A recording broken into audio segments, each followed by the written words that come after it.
Yo, we're here. We've seen him on Instagram and that blah blah blah. We've had to reschedule this a couple times, isn't it? I think it was been about 2 times so far. Yeah. Yeah, so we were supposed to do this before, innit? But we're gonna make this part of season 2, obviously. He's been doing some good shit, man, especially with the cheesecakes. Especially, that's the content that I've been seeing. Yeah, that was it. The Weetabix cheesecake.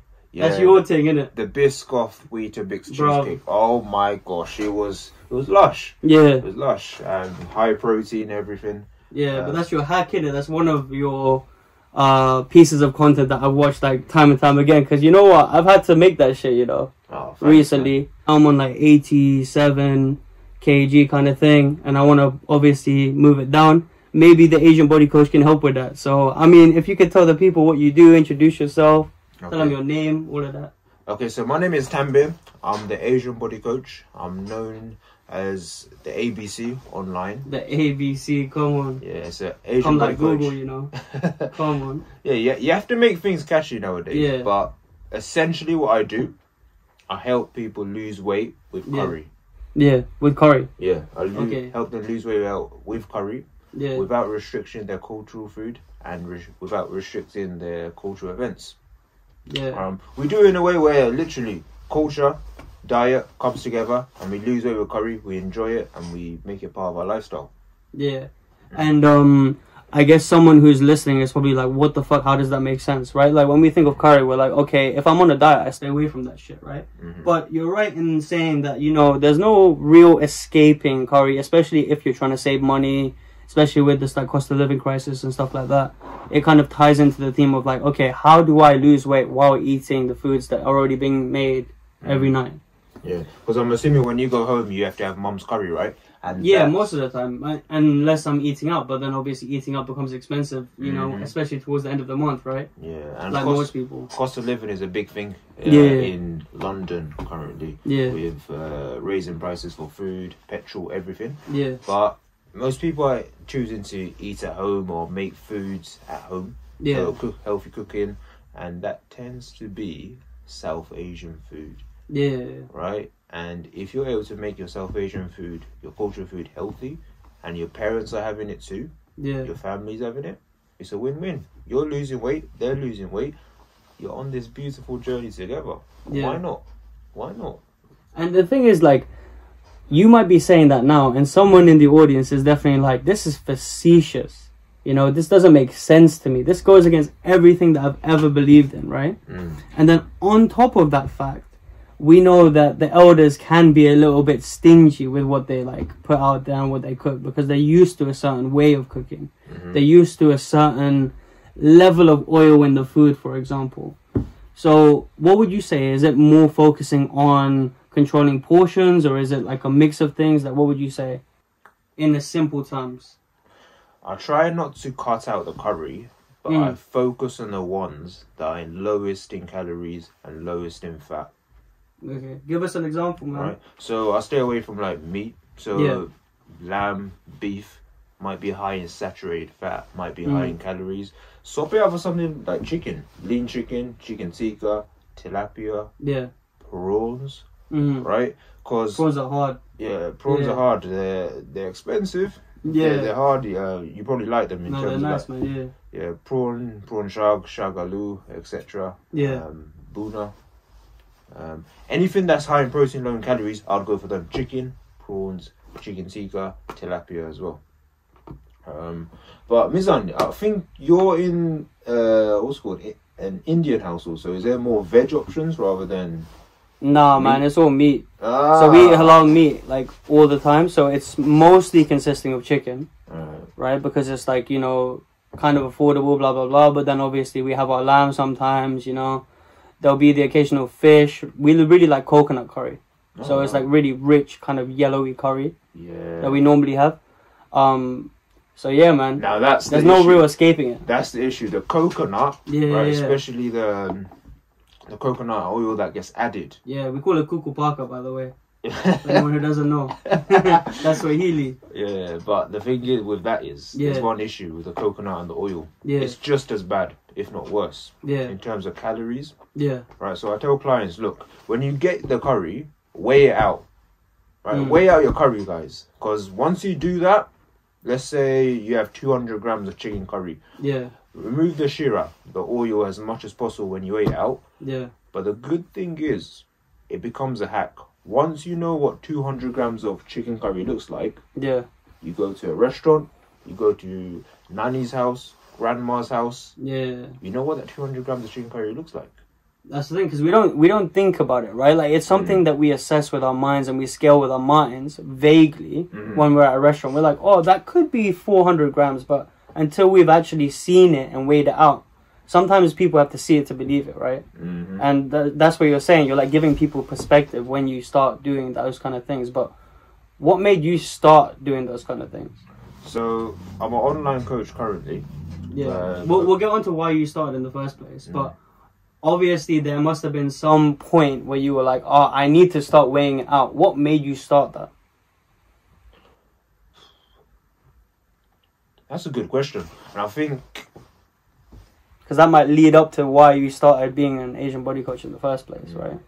Yeah, because for most Asian people, right? Yeah. Most Asian kids, South Asian kids, when we come home, all we have is curry. Yeah. Right, and I thought to myself, I don't want to cut this out. I grew up with this stuff. Yeah. Running home from school. Yeah, it becomes part of your heritage kind of thing, isn't it? It's like, I don't want to lose this piece of me, right? It's a big part of me from my childhood history, and it used to make me happy. But coming into adulthood, right, getting into like fitness, etc., getting these tips on Instagram, online, everyone was saying, cut out the curry. Yeah. Go for something bland. Go for lean chicken. Yeah, rice. and then we hear stuff like curry belly and shit like that being thrown around, and these phrases kind of stick to us, and we're like, okay, if I don't want a belly, I have to stay away from this thing, right? And for me, I just wanted to prove people wrong, especially the ones online. Yeah. It's not. There isn't a one size fits all. Yeah. And there isn't really much advice or someone actually out there losing weight with curry or getting hench with curry. Yeah. Right, so it can work both ways, losing weight and gaining weight in a good way. But the reason I weighed out was just because I thought, you know what, I was getting very bloated. Yeah. I'm not sure if you get that after having like a mum's meal. Yeah, people now get bloated and you know. It's usually because of the sodium content. So the oil, etc. If you're having too much shira from the butter chicken, the lamb, etc. If we're having too much of that, that's going to be giving you some bloat. But if you just reduce that or just have the lean meat, the chana, the dal, the chicken, the lamb, you get your protein, you feel full from it, and that's all you need. Yeah. And you can add probably vegetables or something else. Yeah. And another thing is that's weird when we're eating curry at home kind of thing, right? It's like when we used to come home, right? When we were like 15, 16, 17, yeah? And we were kind of coming into adulthood, but we were still at home, so we like enjoyed the luxuries of that, right? And one of the luxuries is having 2 plates full or 3 plates full, and it becomes like kind of like a contest with your siblings and that, innit? Because it's like, oh, I can eat all of this stuff and burn it up because I'm 17, right? But I feel like a lot of people who come into adulthood and maybe start working at the desk job a little bit more, their priorities shift to like finances and stuff, they kind of think that they can have the same portions that they had when they were younger. And I think that's how people become complacent enough to be like, you know what, my pant size went 2 inches up, but I'm okay with that. Do you know what I mean? And that's the snowball effect that they forget about. So what would you say to those people? Because obviously portion sizes is one of the main things that you have to consider for all of these different types of shapes and sizes with people. That's a very good point you brought up, Mizan. I have to agree. With portion sizes, we grew up with having 2 to 3 plates. Yeah, man. I used to bang out 3-4 plates, man. Before. And I lost it. And occasionally you probably do, right? Yeah. Those habits die hard. But with Asians, one thing that happens is food is love. Yeah. We connect love with food. Oh my god, bro. I'm going to bring off a point in a second, but yeah, carry on. Right? So we have this association that when mum feeds us, right, whether that's 2 to 3 plates of rice and curry, then she feels fulfillment from it. She feels fulfillment. She's smiling. Yeah. She's saying, oh, my cooking's good. My children are loving it. Yeah. Right? We please our mums. And especially in traditional roles, right? When the mom is the cook, that's obviously going to be the source of her validation. Right? And it's almost disrespectful, even if you go to family's house, auntie's house, grandma's house. Not finishing the curry or finishing your plate is disrespectful. Yeah. Compared to another household, like a white household. Yeah, you can leave half your plate and it doesn't matter. Yeah, they wouldn't care. But we had stories of like, you know, don't leave one grain of rice on the... These kind of stories, it's like, it really hits home how important it is for them. Mm-hmm. Like, for example, my grandma was making bhajias today, right? Oh, and I was walking past her, I was like, I know I shouldn't have that, right? Because I'm finally in this little diet process that I got going on, right? And she was like, oh, are you going to have any bhajias? I was like, nah, I shouldn't. She's like, what do you mean you shouldn't? You can. Go and have it. Like, she's essentially forcing me to have it, right? But obviously, she's just a grandma. That's what she does, right? And, yeah, that's why I agree with your point of, like, that's where they find their validation. Yeah, family members will never let you leave the house without having a full belly. Yeah, man. Right? The food is love. Yeah. Love is food. Food is love. And we associate that bond.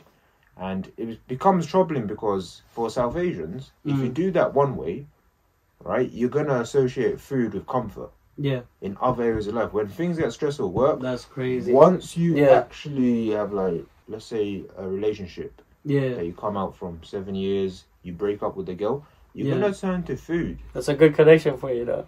Because that's the only emotion that you realise, all right, what used to help me in the past? In childhood, I used to eat a lot of food, 2 to 3 plates. Maybe that might help. And we resort to food. Yeah. Those habits are transferred over from childhood to adulthood. And we learn that from childhood. And we repeat the same habits we had when we were a broken child. Yeah. Right? So because we're trying to mend that broken child still, isn't it? Exactly. And it's the only way we know how to cope. Yeah. It's very interesting. And that's the reason when you go to the gym nowadays, you see guys with big bellies. Yeah. Right? That's not only the sodium, but that's the fact they have the connection. Love is food. Food is love.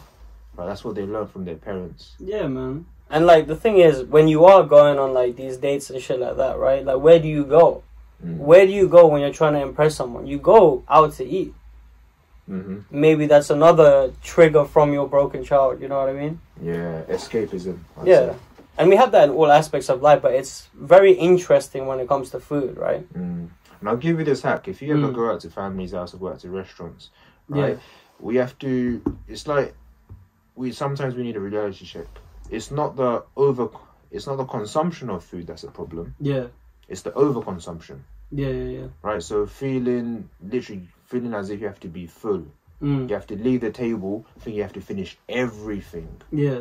That's what we learned in our households. We have to finish an entire plate. We have to have 2 to 3 plates. We have to have dessert. Yeah. We learned that from my household. Nowadays, what I do is I eat until I'm 70% full. Yeah. So, important sunnah in Islam. Yeah. You eat with a third of water, a third of food, and a third left empty. Yeah, man. No, I was literally going to bring up the same thing. Yeah. I'm glad you mentioned that. And that stops overeating. That stops bloating and tiredness. And it's something where you can actually use if you go out to eat. Or you go to families, dawats, or houses. Yeah. I recommend it because it's helped me stay on the weight loss journey. Like, alright, I'll go with dawats. Right, let's fast for it. Let's only eat until I'm 70% full. I can enjoy my foods, but I don't have to completely overeat.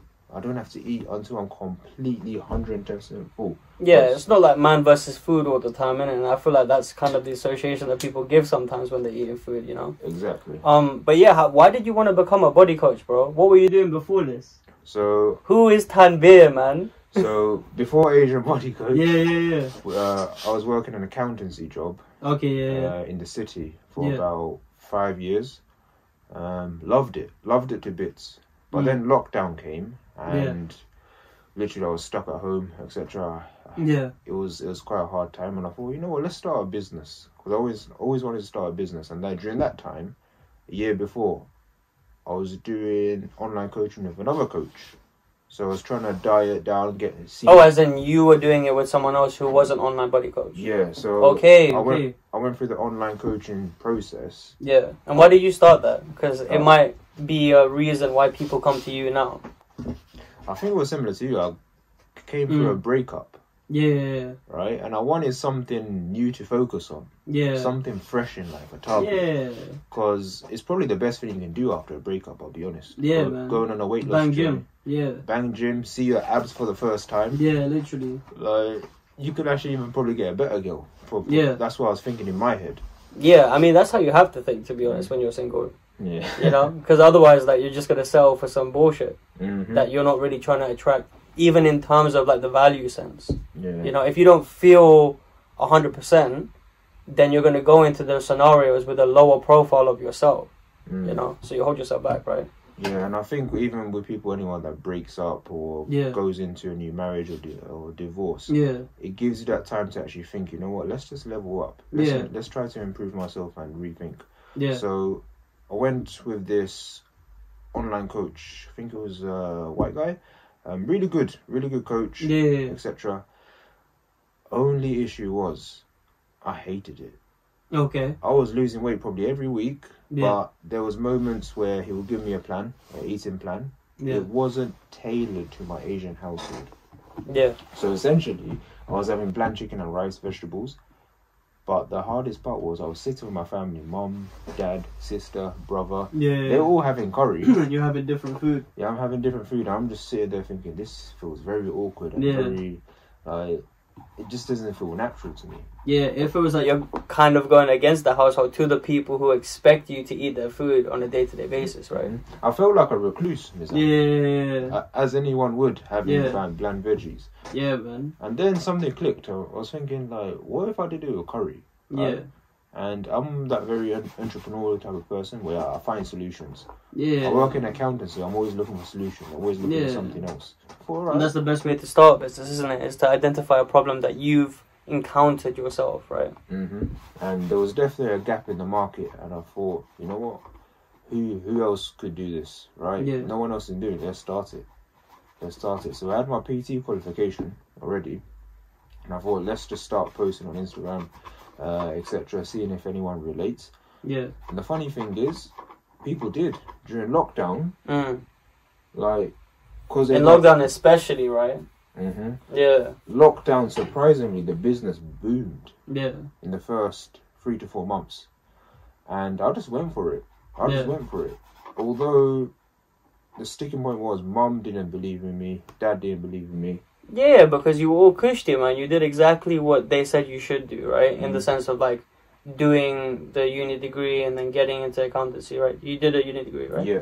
And then you go into accountancy. My sister's trying to do it a different way. That's why I asked. Oh. Yeah, apparently you can do like apprenticeships now, and then you can go into it a different way, right? Which is what I'd probably advise nowadays, because it's like a different world, you know what I mean? Why encounter the debt when you don't have to? Right? But, you know, back then, like, I did the same thing, right? I got into marketing in that way. And once they're happy with you doing something that's solidified, when you do something else, like this podcast for me, for example, or your Asian body coaching, they're like, how are you going to be stable in this? But the thing is, for you, there's not really any cost apart from what you've learned in your PT course and what you've applied to yourself. Right? The barrier to entry isn't that bad. The overheads barely any. Yeah. My main thing was going into that and just helping as much people as possible. Yeah. Because I saw the health struggles my mum and dad has, diabetes, cholesterol. Yeah. So I thought, you know what? Which is prevalent, isn't it? Prevalent over the South Asian community. Prevalent. And I thought, you know what? Yeah. Like, we're millennials, right? Yeah. Let's put an end to this. Yeah. Like, this suffering. Let's actually make some sort of change where generational suffering can actually stop. Our kids don't have to have diabetes. We don't have to have it. That's the thing, man. I think about that so much, you know, because there's so many people in the South Asian community who do have cholesterol and diabetes and all of that shit. Yeah. Because I wanted to go against the status quo. Just like you mentioned with entrepreneurship, not following like the university pathway. I didn't want to follow the health pathway of getting all these health problems. Yeah. Both in one. Being an entrepreneur, becoming self-employed, and actually killing two birds with one stone, man. That's the millennial way. That is. You know what I mean? That is the millennial way. So. And anyone that's listening to this, don't be scared to not listen to your parents. Yeah. Right? Because I tell them this: you might not make them happy now, but I can do it for the opposite way. What parent wouldn't want to see their child do well? Yeah. What parent wouldn't want to see their child make a lot of money and actually give back to them? Right? You'll actually make them happy that way. In the sense that they're seeing you be successful, they're seeing you make money, they're seeing you actually enjoying your job. Yeah. If you've got a 9-to-5 job and it's stressing you out, right? Do some sort of side hustle that you're passionate about. The world needs entrepreneurs. especially from the South Asian community. We need to do it, guys. So that way, you're motivating the friends around you. You're motivating the people around you. You're uplifting them. Yeah, it's just like representation in media, right? Like, let's just take something that I like watching, which is like stand-up comedy, for example, right? We never really used to see that many Asian comics back then, but now that there's so many up-and-coming ones, it makes the younger ones be like, okay, cool, I could be a part of this ecosystem, right? In the same way how they had to perpetrate certain races a little bit more nowadays, so that everyone can have that equal representation, because they're trying to stop being left out kind of shit, right? Yeah, for sure. And if, you know, one category of people don't stand up, if all categories of people don't stand up, then there's going to be one that's left behind. And yeah, you're right, you're speaking to the people there. It's like there needs to be gaps filled, and if we just do the traditional jobs, then we're basically setting ourselves up for just living paycheck to paycheck, right? For sure. And would you rather give up maybe 5 years of stability to struggle to then maybe have 10k in the bank saved away? I think that's better. I think your family are going to stress way less if you think like that. But it's hard to do that now because it's way easier, it's more comfortable, right? We get Uber Eats here and there, blah, blah, blah. And then at the end of the day, we don't take that risk. So what do you think separates you from the people who didn't take that risk? Another good question. I'm a very audacious person. All right. Explain that. So what I mean by that, I take a lot of risks. A lot.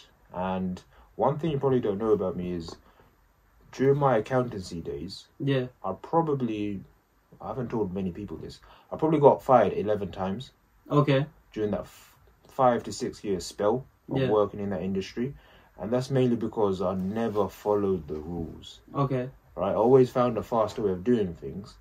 And in accountancy, there's always like procedure. You got to follow the steps. But there needs to be like an audit trail of how this is done. And I always possibly skip from stuff just to hit some targets sooner rather than later. Yeah. And that did get me into trouble. I'll be completely honest. But the silver lining is always thinking, you know what? There's always something else I want to do. Right? That's crazy. Is accountancy really for me? And I used to doubt myself thinking, am I a failure? Yeah. But coming home after getting a huge sacking and seeing your Asian parents and them saying, what the hell are you doing? Yeah. And the good thing is that added fuel to the fire. Yeah. Right? That added fuel to the fire to actually start something, start your own thing and just go against the status quo. Yeah. Because everything happens for a reason. Everything. So what? You got fired and you got rehired and then you got fired and you got rehired kind of thing? Yes. And my CV looked a mess at that time, bro. Shit, man. Yeah. But like obviously in the CV you have to dabble a little bit, you know what I mean? You can't tell people that you did that, you know? Yeah. If you're trying to stay in that industry, especially. So did you get fired one time and then like, were you like, okay, I'm going to redirect all of my energy into this? Or were you still working alongside for a little bit? It was working. What was the process? Yeah. So I was getting fired initially almost every 3 to 4 months. Yeah. Yeah, when my probation review came up, obviously they were saying, Tambi, you're not following the rules, you're doing this, you're doing that. Yeah. I've always been like that my entire life, I'd say, even as a baby. Yeah. But I never took it to heart. The one thing it learnt me is that it gave me bulletproof skin. Yeah. No. And to me, it was feeling like there isn't something wrong with me. There's just another path for me. Yeah. I always knew that. And anyone that's having like failure in life, like if something isn't working out, right, there is something. So if your third business fails, if your first business fails, that's good. Failure is good. Yeah. It taught me a lot in weight loss too. Failure is good because it just shows that there's a better way of doing it. There's another method that you need to stick to. Yeah, that's the thing. It's changing that method. Yeah. And almost being audacious enough to change the method. Right? Because it's hard to do once you've been used to something over and over again, right? Yeah. Like how we're used to having 2 plates of curry. We get used to, I'm just going to do the paycheck to paycheck thing because I can go out every single weekend. I can still chill with my friends and go on dates in the week, blah, blah, blah. And then at the end of the day, I don't have it, but it's calm. You know, maybe you save like £200 here and there, you know? Yeah, and that's the issue. It makes you comfortable living paycheck to paycheck. But for me, getting sacked, I didn't get their full paycheck every single month. Yeah. So I had to come up with some sort of idea I was very passionate about. Yeah. And I always loved eating curry. And maybe it was good that you got pushed out the door. Mm-hmm. Because otherwise you wouldn't have developed that thick skin to be like, okay, now I need to change the method. You wouldn't have had that thought, maybe. There's always like that. It comes down to that method. If it's not broke, don't fix it. Yeah. Right? That's mad, bro. Yeah, so probably, I think I got fired probably more than 11, I'll be honest. Yeah. I didn't have to look at the full number, but my friends and family all know about this. And it's a mad feeling. I'm sitting here today with you, talking about this story. Yeah. But Asians are too scared of failure. Honestly, that failure taught me that. That's the thing, bro. Like, you need to fail to proceed. What's great about the people who we've got on so far, I mean, obviously, for the most part, people do beat around the bush because it's hard to admit these kind of things, especially in the eyes of the public, right? Yeah. But, like, you saying things like that make it more relatable for the people watching, right? Because, you know, no one's A stars across the board in every aspect of their life, right? Yeah. No one has that shit. You might be Asian, but you don't have A stars across the board, you get me? Yeah, for sure. I know I didn't get A stars in GCSEs. Yeah, exactly. But pressure creates diamonds, right? For sure. I guess Beyonce was right, man. I guess she was right. You know what I'm saying? But yeah, man, no, it's still a very risky thing. So you thought that not only does this method not work for you, but you just didn't want to be stuck in the cycle of the paycheck to paycheck thing. And I thought... And did you always knew that, and were you doing things that kind of aligned to that outside of just work? Because I was always into training. Okay. Even though I was working my 9-to-5 job, my corporate job, right? Suited and booted. I brought my gym bag to the office probably 3 times a week and go straight to the gym. It's something I just loved. Literally finishing a long day work, going to the gym and just smashing some weights. To me, it just felt therapeutic. Okay. It was my go-to. Whenever I was stressed, I used to hit the weights. Whenever I was feeling down, I used to hit the weights. It was my go-to. And it was my bonding. When I tell people that, look, if you have a bad relationship with food, put that addiction, whatever you have, towards something else. Right? That's why a lot of gamers turn into like gym bros, or they turn into like fitness enthusiasts. Right? If you have an addiction, change it to another addiction. Something negative to positive, just like polarity, magnets, negative to positive. Always had that. Fitness was always part of my life, and I thought, you know what? As a South Asian, weight training can actually reduce the risk of diabetes by up to 50%. And I thought, you know what? It runs in the family. Yeah. Right? It motivated me even more to keep on going. Yeah. Because I wanted to prove my mum wrong, my dad wrong. Not in a bad way, but the fact that, look, if you weight train, it can positively benefit you. You can live longer. Yeah. And I don't have to show my kids that I'm having these tablets or these injections. Yeah. Right? So it was always part of my life during my 9-to-5 job. But the moment it actually clicked was waking up in the morning, right? And dreading going to work, seeing your boss. That was probably the hardest thing. And waking up without a purpose. Yeah. Because we're all here on this earth to do something. Yeah. We all have been put in this dunya for a reason. And for me, to myself, like, filling in balance sheets, paying invoices daily, is this what my life is about? Is this what Tanvir's story is going to be? Yeah. Because I really want to be a dad, hopefully, in the future, in the next 5-10 years. Yeah. And I just want to have a story where I can share with my kids, like, look, this is what your dad done. This is the purpose he had, and this is what he did. Yeah, man, it feeds into the whole legacy element of it, right?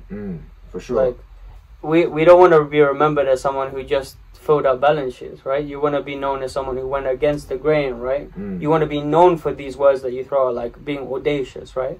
Yeah. And I guess through this online coaching journey that did pop off at the perfect time for it, it's only, I guess, up from here, right? Yeah. So how do you plan on like scaling up?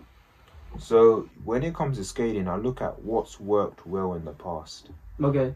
Right? That's the best way to scale.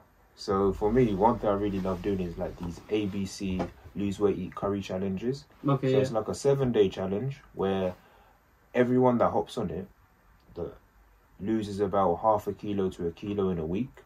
So we lose weight with curry. Yeah. I'll give them an activity target. I'll give them healthy desi recipes. So like masala scrambled eggs. Yeah. Tilapia curry, chicken breast wraps, etc. Chicken tikka, rush malai protein shakes. Man, this guy's making me hungry, bro. Yes. Yeah. So anything that's high in protein, low in calories. Yeah. Right, so we go for challenges, etc. We do one-to-one coaching. We go for group challenges. Essentially, it's about losing weight by doing it in a sustainable way. Yeah. Right, because anyone that comes on the ABC program, we lose the weight, but we keep it off. But at the same time, we look at any stresses in life. So like work stress, family stress, relationship stress, etc. Because essentially, the bigger someone is, the more anxiety they tend to hold. Yeah.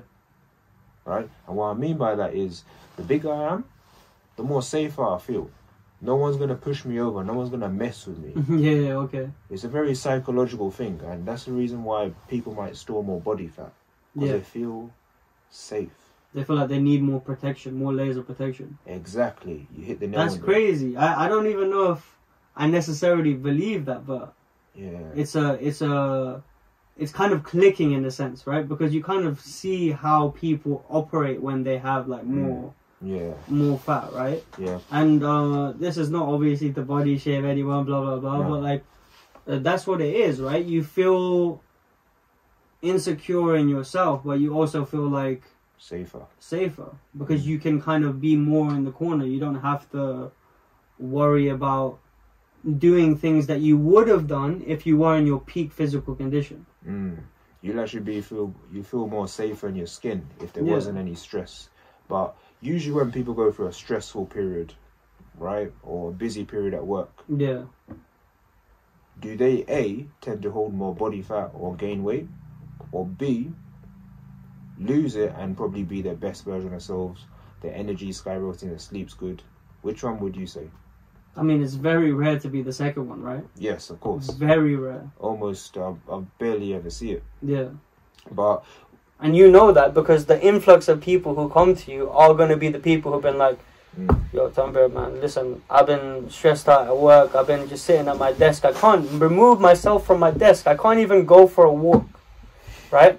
Or there's someone who's like, I'm about to get married. I need to look good in this dress. And, you know, this is coming to the point where it's like, I'm not going to look good on my wedding day kind of thing. You get these people coming, knocking at your door, essentially, right? Yeah. So you know where people struggle and what kind of makes them have that final thing of like, okay, I need to make a change now. Yeah. Because I come through where I can relate to them. The work stress, the family stress. And you've been there. One thing I've noticed about how you think about your coaching and how you give them like tangible targets and how you even implement these chips on your shoulder that you have. For example, like when you've had a relationship, you know that because you've kind of spoken on it. Maybe we'll speak about that a little bit later. I don't know how much you want to delve into it. I've been heartbroken a few times. But like, you know, everyone goes through it and like that's kind of what you do. You turn to it. Because we have that inner child of like love, for example, with food, right? Or it's like, I guess you just get stuck, man. Like we know where people get stuck, what the triggers are, and they all come under this realm of stress. Yeah, for most Asian people, this is what tends to happen. The reason we have a lot of weight that we carry, a lot of body fat, usually happens for two reasons, twofold, right? Number one, we don't feel like we're good enough.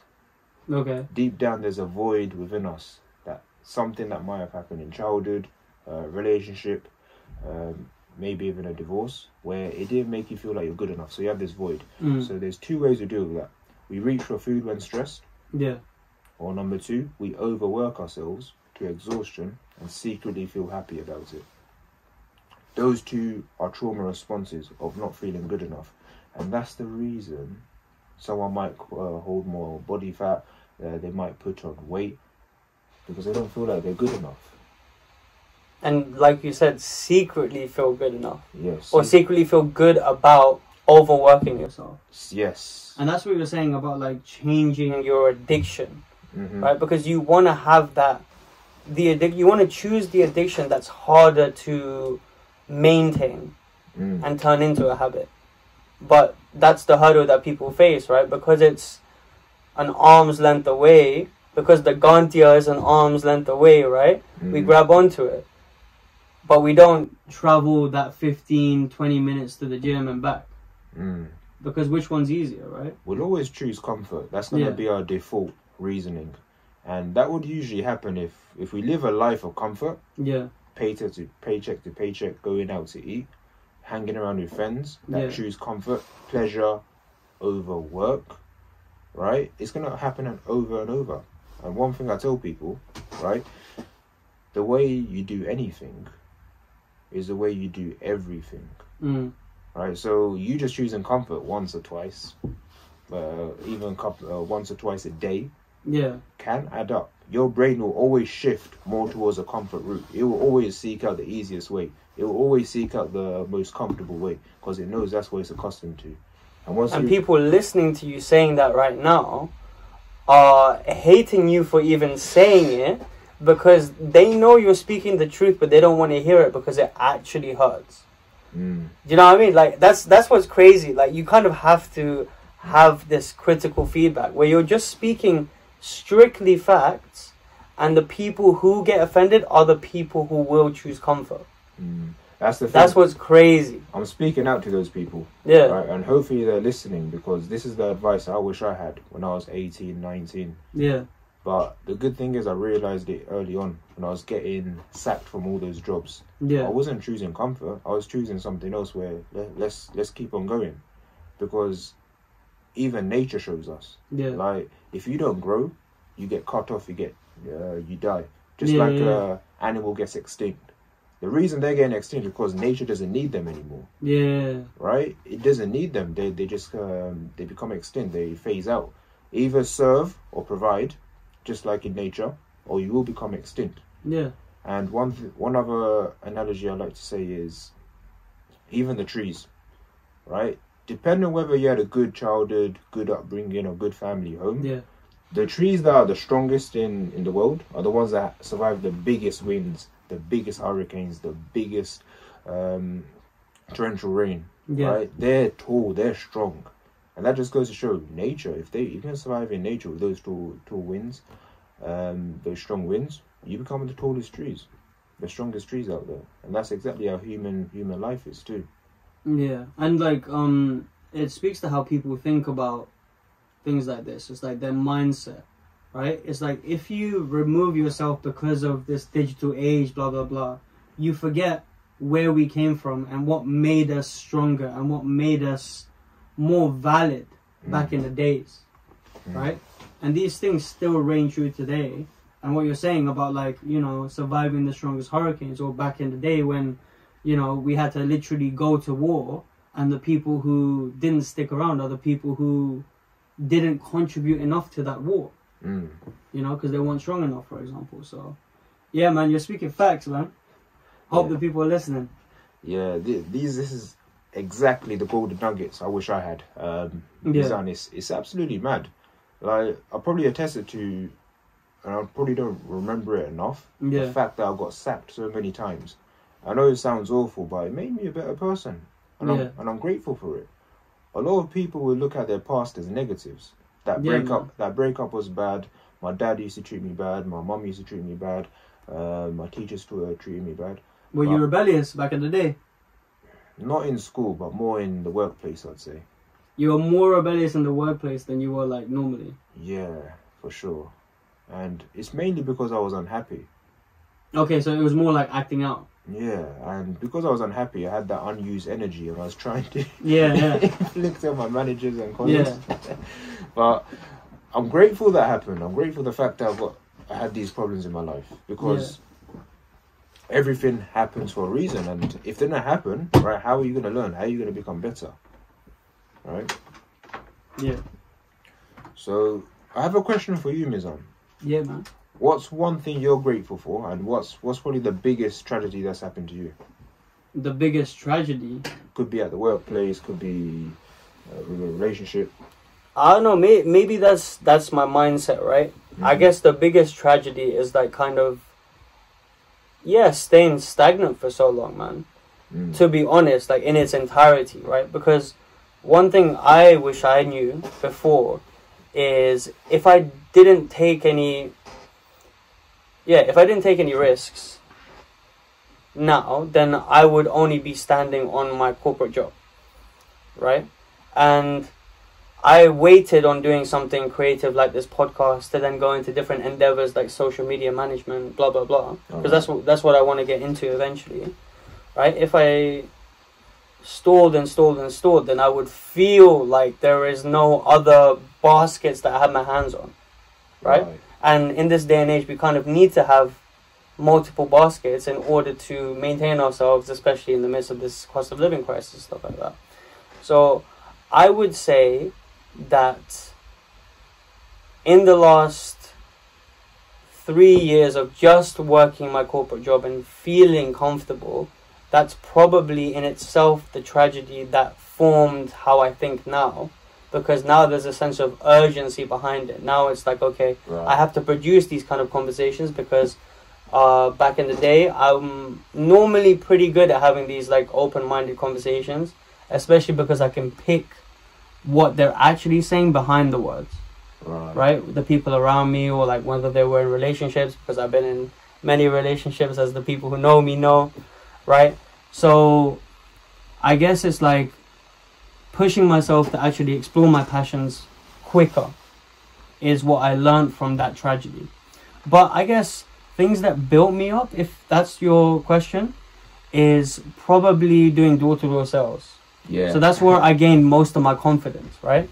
Because I was given like, you know, even more rejections than I could even fathom when I was going up to girls and stuff like that.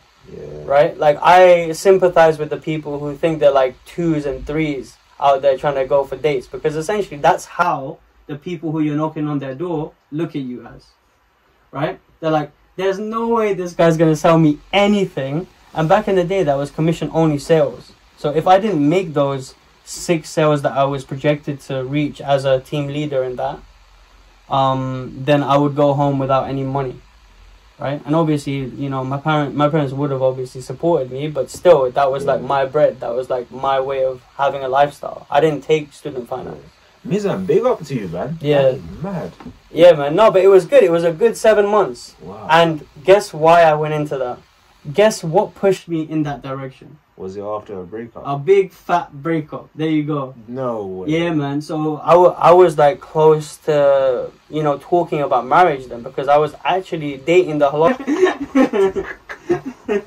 And it took me on. You know, now I'm finally circled back to that point of like, I'm trying to date in a halal way now, innit? Yeah, for sure. But I pushed myself from one addiction to the other addiction. Yes. And I was like, I need to force myself to be more confident, because essentially that first relationship gave me most of my confidence. So I had to find it somewhere else. Right, that's interesting. So yeah, those are like my kind of little things that changed me as a person. Would you say failing actually was a good thing for you in terms of like one relationship not working out and moving on to the next? Yeah, but you know what I kind of realized back in the day, like going for like, even if it's a Hindu relationship, from dating Muslim girls in the past, it might be a case of the fact that there might be protection, in the sense that even if it doesn't work out, it's the same thing as people who are fat feel like they're protected. Right, yeah. It's like, I don't need to feel that level of her again because I will never get to that pedestal. Yeah. Which is obviously naive in itself, because I still did feel the same feelings for those other relationships. You know what I mean? Yeah. But these are the things that we kind of tell ourselves. Or even the subliminal messages that we tell ourselves, right?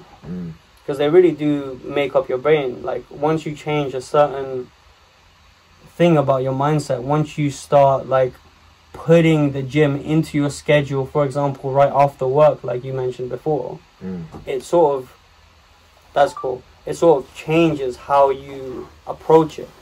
Yeah, for sure, man. You know? For sure. But yeah, man, like, the breakup thing is crazy, man, because it really does, like, trigger a different part of you, isn't it? Yeah. It almost makes you like you want to level up, Mizan. Yeah. That's what I found. Like, that's how you should feel. But some people don't feel like that initially. Like some people take a while. Some people like go straight into escapism, right? A lot of guys talk about breakups and they're like, you know what? You just need to shag. You just need to fuck bare bitches and you'll be okay. That's what we're told as guys, I think, from like our guy circles. You know, obviously we are told like some good advice, but the things that stick out is that, because we're like, that's the most dopamine. I'm gonna grab that. You know. Yeah, for sure. It even relates into that rebound type of thing. Yeah. That's why people do it. That's why this generation is so almost vocal about the fact that they're all over the place and they're for the streets and you know, if you're not like this, then I have the ick and I'm gonna throw out a 2-month relationship or whatever. So, you know? What advice would you give to someone that might have been going for a breakup or even a divorce, right? That wants to bounce back, but not in the bad way. In the sense that going downhill, putting on weight, going into bad habits. What was the question? What would I say to that kind of person? Yeah. What advice? What would be your best advice? To say to someone who's getting divorced? Yeah. Or even like coming through a breakup recently. I mean, I would say go on Asian Body Coach's page, right? And look at his plan, because to be honest with you, he'll probably give you gems if he's doing one-on-one sessions, right? But, yeah, I would honestly say that changing the addiction thing is so key.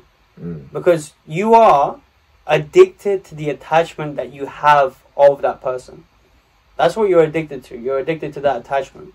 So you're going to have to swap it out for something else, because if we cut anything off cold turkey, we instantly feel shit as hell.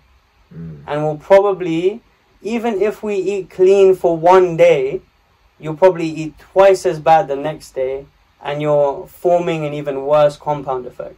Yeah. You know, so you don't break up and then find a girl the next day and then tell yourself that that's the right person for me, because you haven't taken the time to really zoom out.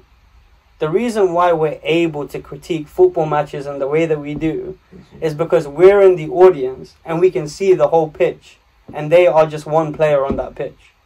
We have a zoomed out perspective. Until you get to that point, you shouldn't hop on another horse. You know what I mean?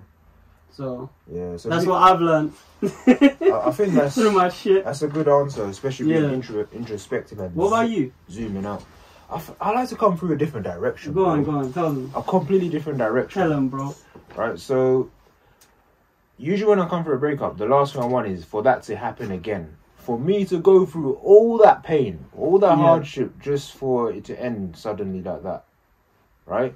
And ask myself, how do I see myself? Why do I settle for people like that? Why do I go for girls or even a partner like that? Yeah. And usually it's an identity issue and not feeling like you're good enough. What do you mean by that? What I mean by that is... I'm just going to check it. But you carry on. Right, similar to when I said, when you're not feeling like you're good enough, right? It could be just to the fact that, let's give this analogy. A Audi R8 compared to a Ford Focus 2006 model. Yeah. Right? If you had a Ford Focus 2006 model, we're not going to put like the best fuel in it. We're not going to wash it that often. We're probably not even going to, like, if it scrapes or hits like the wall, we're not going to bother repairing it straight away. Whereas if you had an Audi R8, whether it's on finance or if you bought it, a high value car like that, you're going to repair it straight away. You're going to put V power in it rather than normal Asda petrol. You're going to make sure you look after it. Right? And if you see yourself as a high value person, if you respect yourself, if you nourish yourself with a good body, and if you don't let anyone in your car, cheeky analogy, like anyone any tongue you can have in your car, right? This is a hard analogy, by the way. If you guys are not getting it, then go back to the beginning of what you said. This car analogy, the fact that you respect yourself, right, actually hold yourself as a high value car, right? Audi R8, you'll actually live a better life. You probably choose better partners, better friends. Because you can't see like an Audi R8 hanging around with Ford Focuses on a car, mate. Right? That looks stupid. You go to IKEA, you're like, what the fuck is going on over here? Like you go back home. And you feel like what's it called? You feel like the odd one out. Right? It just doesn't match up. So if you see yourself as a high value person, you won't hang around with that. You won't waste your time. You make smart, far better choices. And that's the thing, like, I feel like inherently you know when you're going for something that you shouldn't.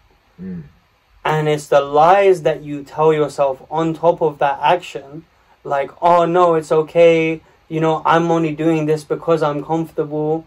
These thoughts don't stop you from doing the action, and then you fall into another snowball effect. You know, and then you end up hanging out with Ford Focuses every day. Yeah. And then you might become a Ford Focus. Yeah. Because once you start looking after yourself and truly believing that, look, I'm an LDR8, I'm a high value person, like, some parts won't even become compatible. Yeah. What I mean by that, like, catalyst converter, the brakes, like, you put in your registration, does that part even be compatible with you? Like, you know what's compatible, it's expensive, it takes a long time to repair, etc. You'll be very careful, you'll tread very lightly. Right? And on top of that, it's almost like you'll heal the trauma you had from your childhood. Yeah. Right? You'll heal it just because of the fact you're working out, you're nourishing your body with good food. You feel fantastic, man. Yeah. Who wouldn't be scared to go behind the wheel of an Audi R8 compared to a Ford Focus? Like, you'd love it. You'll actually enjoy the journey much more. Yeah. Life will actually become beautiful and you see it through a different view. Yeah. Right? Through like a good window, etc., Bluetooth, all this stuff, all these high tech. You actually enjoy life a lot more. Yeah. I think if people take that analogy of seeing themselves as a high value car, they'll be a high value individual. You just gotta follow through with the habits. Right? Like the habits meaning a Ford Focus will go through mud. Would you really take your Audi R8 through mud? Yeah. Would you put it on low petrol every single week, aka low food, bad food, McDonald's? Would you actually wash yourself every single week, or would you wash yourself every 3 months? That's the thing, man. And it applies to the people that you choose to hang out with, right? Because their habits you start adopting, right? Yeah. So if you see people at the car meet filling their car with the lower version of fuel, then you start doing that as well. Yeah. But that's just gonna make the engine go bad. Yeah. You're gonna have to go to the repair shop, and you know they're gonna fucking. You know they're gonna fuck you over, man. But why do you think people pick partners just for comfort? Do you feel like it's the same kind of thing when they pick food that's bad? I'll be honest, I think we choose our partners based on our insecurities. At the time? Yes. So let's say I had a father figure who wasn't present at the time. Yeah. Right? So I didn't feel loved. He was missing in action. He wasn't there during my childhood. Yeah. Let's say if I was a girl, I might go for a man that's actually the same. Yeah. Right? We didn't get that father figure that was present. So we were attracted to the same type of father figure. Yeah, call that daddy issues. Yeah, daddy issues. So that can transfer over to our adulthood. Yeah. And it's scary because that's the reason girls or even guys might go for the same type of partner throughout their lives. Just because of their insecurities from childhood. Yeah. Right? Bad habits die young. And it all comes down to not feeling good enough and not having that identity solved. Right? Because would the Audi R8 go for a Ford Focus? Right? Or would they be comparable with like M Sport or something like that? A supercar, rather. Yeah. Right? That's great. It all like relates to each other, isn't it? It's like if you want to make good decisions, it starts with what fuel you're using. That's where it starts, right? If you're feeling bad and you don't understand why, but then in the same morning you've also had like 3 bowls of Cocoa Pops, then you're probably experiencing a sugar crash, for example, right? But yeah, no, we just don't think about our micro habits, and it's just something that we can't overlook if we catch ourselves slipping. And when it's coming into the New Year's resolution season, like obviously this will be out in like February time. But yeah, man, I hope you guys have caught some of the gems, man, because this has been sick, bro. Yeah. To add on to that, like the best thing someone can do after a breakup is just work on themselves. Like, just like if a car was to break down, right, would they go straight back on the road? Or would they go to the shop? Yeah, we'll go to the shop. Get some work on yourself, guys, or the car will get some work on Hibernate for a bit. Hibernate for a bit, man. Don't go straight out there. Yeah. I've learned that the hard way. I learned it the hard way, guys. Yeah, and you'll come back stronger on the road. That's the thing, man. You come back stronger with more tactics, and you're gonna need those tactics, bro, because you can't be apologizing for taking a nap.